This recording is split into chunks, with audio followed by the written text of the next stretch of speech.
Electronic configuration या electronic विन्यास। तो पिछले टॉपिक में हम पढ़ चुके हैं अफबाउ नियम, हुंड का नियम, पाउली का अपवर्जन नियम। इन तीनों नियमों की सहायता से हम इलेक्ट्रॉनिक विन्यास लिखेंगे। सबसे ज़्यादा इसमें हमें उपयोग करना है अफबाउ का नियम, क्योंकि उस नियम में उन्होंने परमाणु कक्षकों की क्रमिक व्यवस्था बता दी कि पहले इलेक्ट्रॉन किस कक्षक में जाएगा, उसके भरने के बाद किस में जाएगा। हमें उसी क्रम या उसी ऑर्डर को फॉलो करना है और उसी के आधार पर हम जो है यहाँ पर इलेक्ट्रॉनिक विन्यास लिखेंगे। एग्जाम्पल लेते हैं। सबसे हम सरल एग्जाम्पल से शुरू करते हैं। सबसे सरल और सबसे पहला एग्जाम्पल जो हम ले रहे हैं वो है हमारा हाइड्रोजन, जिसका परमाणु क्रमांक 1 होता है। और ये हम पहले ही बता चुके हैं कि जितना परमाणु क्रमांक है उस परमाणु के कक्षा में उतने ही इलेक्ट्रॉन होते हैं और उसके नाभिक में उतने ही प्रोटॉन होते हैं।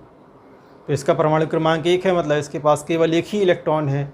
और हम जानते हैं अफबाउ नियम के अनुसार कि इलेक्ट्रॉन सबसे पहले 1s कक्षक में जाएगा और s में अधिकतम 2 इलेक्ट्रॉन बन सकते हैं। चूँकि इसके पास एक ही है तो एक इसमें भर जाएगा और एक की जगह खाली रहेगी।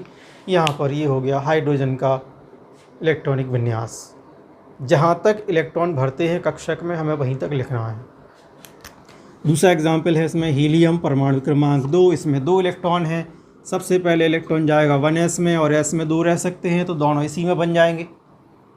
तीसरा एग्जाम्पल लिया हमने लिथियम, परमाणु क्रमांक 3। इसमें 3 इलेक्ट्रॉन हैं, तो सबसे पहले 1s के अंदर 2 इलेक्ट्रॉन भरेंगे, एक बचा तो वो अगले कक्षक 2s के अंदर चला जाएगा। फिर लेते हैं हम बेरिलियम, परमाणु क्रमांक 4। इसमें 4 इलेक्ट्रॉन हैं, तो सबसे पहले इलेक्ट्रॉन 1s में जाएंगे 2 इलेक्ट्रॉन, बचे 2। इसके बाद 2s में चले जाएंगे 2, हो गए टोटल 4। फिर हम लेते हैं परमाणु बोरॉन, परमाणु क्रमांक 5। इसमें 5 इलेक्ट्रॉन हैं, तो सबसे पहले इलेक्ट्रॉन 1s के अंदर 2, 2s में भी 2, 2 और 2 4 हो गए, बचा 1। 2s के बाद अफबाउ नियम के अनुसार इलेक्ट्रॉन 2p में प्रवेश करता है, तो 2p में 1 लिख देंगे, क्योंकि 5 हैं, 5 में से 4 तो ऑलरेडी भर चुके हैं, बचा 1, 2p में चला जाएगा। फिर इसके बाद कार्बन, परमाणु क्रमांक 6। इलेक्ट्रॉनिक विन्यास 1s2, 2s2, 2p में 2, क्योंकि 6 इलेक्ट्रॉन हैं, 2 इसमें 4 चले गए, बचे 2 इसमें जाएंगे। फिर इसके बाद नाइट्रोजन, परमाणु क्रमांक 7। इलेक्ट्रॉनिक विन्यास हो जाएगा 1s2, 2s2, 2p में 3, 2, 4 और 3, 7। और आगे देख लेते हैं अपन। नाइट्रोजन के बाद अब हम लेते हैं ऑक्सीजन। ऑक्सीजन, परमाणु क्रमांक 8। 8 इलेक्ट्रॉन है इसमें, तो इसका इलेक्ट्रॉनिक विन्यास हो जाएगा 1s2, 2s2, 2p। p में कितने जाएंगे इलेक्ट्रॉन, यहाँ पर हम देखें तो 8 हैं, तो 2 यहाँ आ गए, 2 ये 4 बाकी बच रहे हैं, तो बाकी बचे हुए 4 यहाँ जाएंगे। क्योंकि हम जानते हैं p की जो मैक्सिमम लिमिट है वो 6 है। p कक्षक के अंदर अधिकतम 6 इलेक्ट्रॉन बन सकते हैं, तो अभी भी उसमें स्पेस है, जगह है, यहाँ बनेंगे। अब ऑक्सीजन के बाद हम लेते हैं फ्लोरीन, परमाणु क्रमांक 9। इसमें 9 इलेक्ट्रॉन हैं, तो 1s2, 2s2, 2p में 5, 2, 4 और 5, 9। अब हम ले रहे हैं इसके बाद नियॉन, परमाणु क्रमांक 10। तो 1s2, 2s2, 2p 6। यहाँ पे देखें p में 6 आ गया और p की मैक्सिमम लिमिट 6 है। 6 से ज़्यादा इलेक्ट्रॉन p में नहीं बन सकते हैं, तो p पूर्ण रूप से भर चुका है।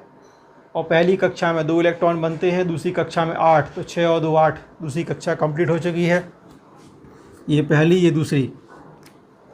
अब इसके बाद कोई इलेक्ट्रॉन आएगा तो वो तीसरी कक्षा में जाएगा, क्योंकि आप पहले पढ़ चुके हैं पिछली क्लास में भी कि पहली कक्षा में केवल 2 इलेक्ट्रॉन, दूसरी कक्षा के अंदर 8 इलेक्ट्रॉन बनते हैं। अब दूसरी कक्षा में 8 से अगर ज़्यादा हो रहे हैं तो वो तीसरी कक्षा में जाएगा। अब एग्ज़ाम्पल देखिए, जैसे सोडियम, परमाणु क्रमांक 11। तो 1s2, 2s2, 2p6, 2, 4 और 6, 10। तीसरी कक्षा 3s1, जो बचा 1 है वो तीसरी कक्षा के s उपकोष में चला जाएगा। इसी तरह से मैग्नीशियम, परमाणु क्रमांक 12। 1s2, 2s2, 2p6, 3s2, S में 2 हो गए। अब एस में 2 बन सकते हैं, एस पूरा भर चुका है। और अगला आएगा तो 3 के पी में जाएगा। अब तो देखिए aluminium 13, 1s2, 2s2, 2p6, 3s2, 3p1, गिन लें 13, 2, 4 और 6, 10, 2, 12 और 1, 13। अगला आएगा तो पी में 2 हो जाएंगे। इस तरह से लगातार पी में जब तक 6 नहीं हो जाएंगे तब तक आगे नहीं बढ़ेगा। जब जैसे ही 3p में 6 हो जाएंगे तो उसके बाद फिर 4s में जाएगा। आप बाउ के नियम के अनुसार 4s के बाद फिर 3d में जाएगा।